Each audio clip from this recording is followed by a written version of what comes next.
Good morning, everybody. Good morning. Hope everybody's having a great Saturday morning.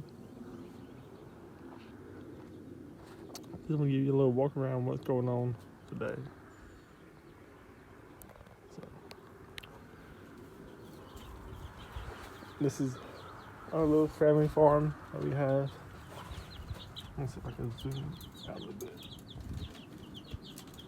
Right here is our chicken, our chicken, where our chickens are. Our chickens are in that little house, this little barn type thing. And this, our new cow we got right here, right there. And here's our little babies, the baby chicks. Say hey, everybody. There's 18 total. 18. You see blacks, you see reds, and you see yellows. There's six of each. So right here.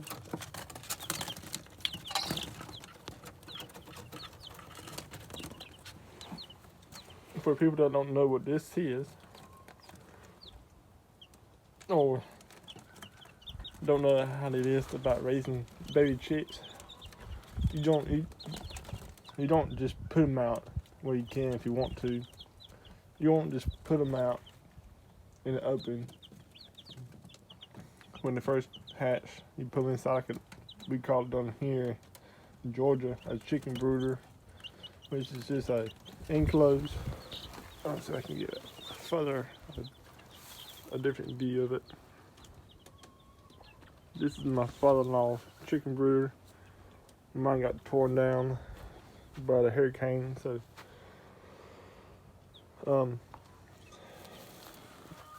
pretty much you want half the section like his is half and half enclosed to hold in the heat for the first 2-3 weeks, so they can, if you can tell right here, their wings and feathers will start to grow. Cause when they first hatch, they don't have no wings. Well, they do got wings, but they're not full growth like they are. Or they're not. The feathers has not toughened up, or I don't know how you explain it. The heat is what makes their feathers reproduce and make them grow a little faster. And on top of that, the first 3 weeks, up to the first 6 weeks, you have to keep an eye on them real good. Feed them medicated chicken feed, starter feed, starter/grower feed, medicated, because chicks and small birds and stuff like that, they get that little bird disease, and catch it just like little babies.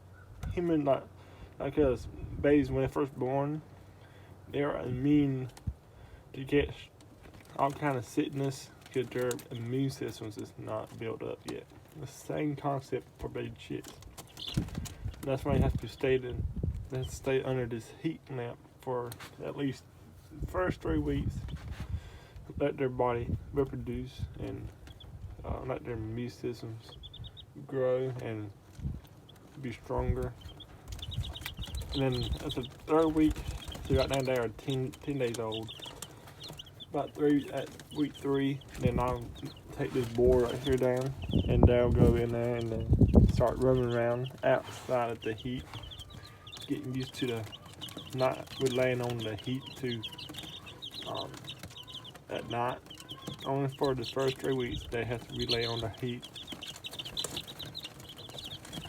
You start the light right here. This is a heat lamp. You start it real low, so it be around. Let me show you what this is. It might not be a read because it's got poop on it, but it's showing instructions pretty much how to raise baby chicks.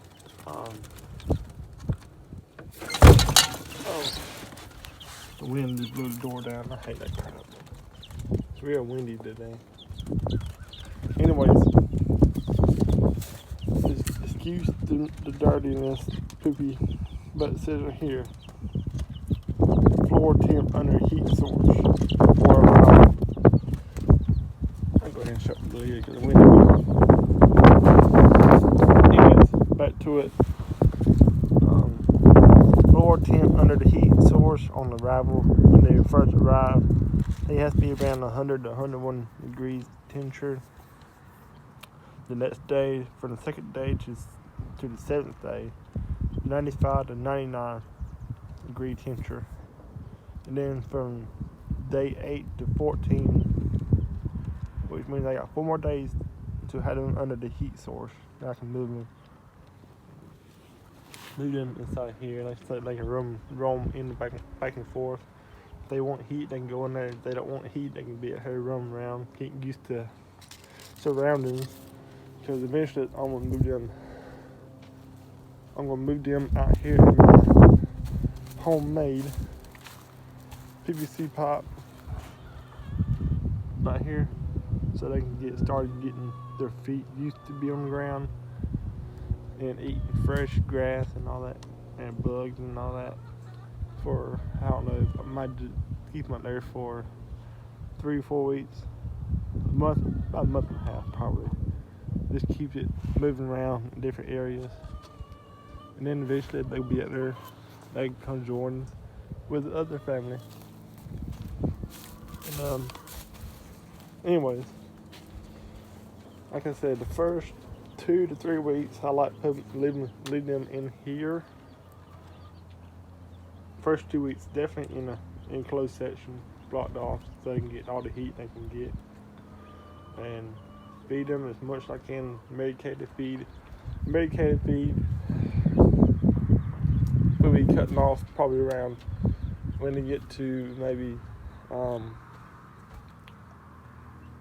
25 to 30 days, and put them on non-medicated feed. So I don't want my eggs to be medicated.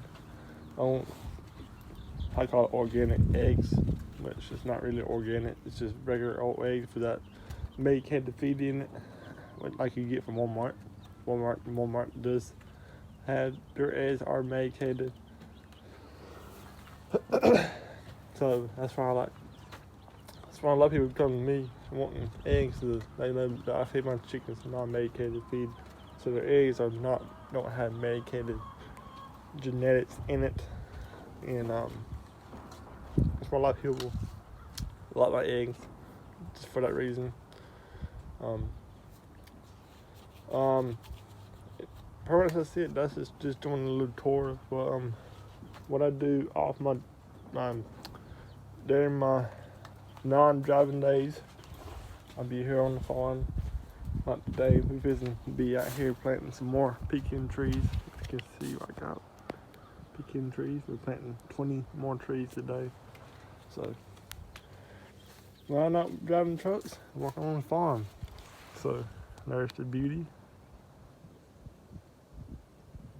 And I'll see y'all in this video.